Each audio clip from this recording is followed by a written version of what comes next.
આજે 31મી જે ઉજવણીના ભાગરૂપે વડોદરા ગ્રામ્ય જિલ્લા પોલીસ દ્વારા અલગ અલગ ટીમો બનાવીને અલગ અલગ જે સિટીના એડજોઇનિંગ એરિયા છે ત્યાં જે નાકા પોઈન્ટો ગોઠવીને વાહન ચેકિંગની કામગીરી અત્યારે કરવામાં આવી રહી છે. આ ઉપરાંત અત્યારે આપ જોઈ શકો તેમ વાહન ચેકિંગની સાથે સાથે ટ્રાફિક નિયમનની પણ કામગીરી પોલીસ દ્વારા ખડે પગે રહીને અત્યારે કરવામાં આવી છે.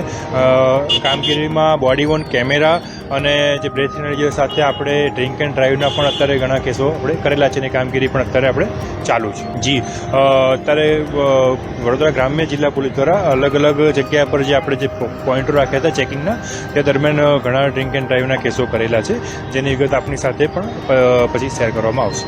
નવા વર્ષની ઉજવણી છે, લોકોનો ઉત્સાહ વધારે છે, પણ પોલીસ પણ એમનું કામ સક્રિય રીતે કરી રહી છે. વડોદરા શહેર પોલીસ અત્યારે હાલ 31મી ઉજવણીની બાદ જે ટ્રાફિક નિયમન સાથે સાથે કોઈ નશો કરીને ડ્રિંક એન્ડ ડ્રાઈવ કરતા હોય અથવા તો કોઈ બીજું ન્યુસન્સ વેલ્યુ ક્રિએટ કરતા હોય તો એની પર ચાપતી નજર રાખી રહી છે, કાર્યવાહી કરી રહી છે, એક્શન લઈ રહી છે.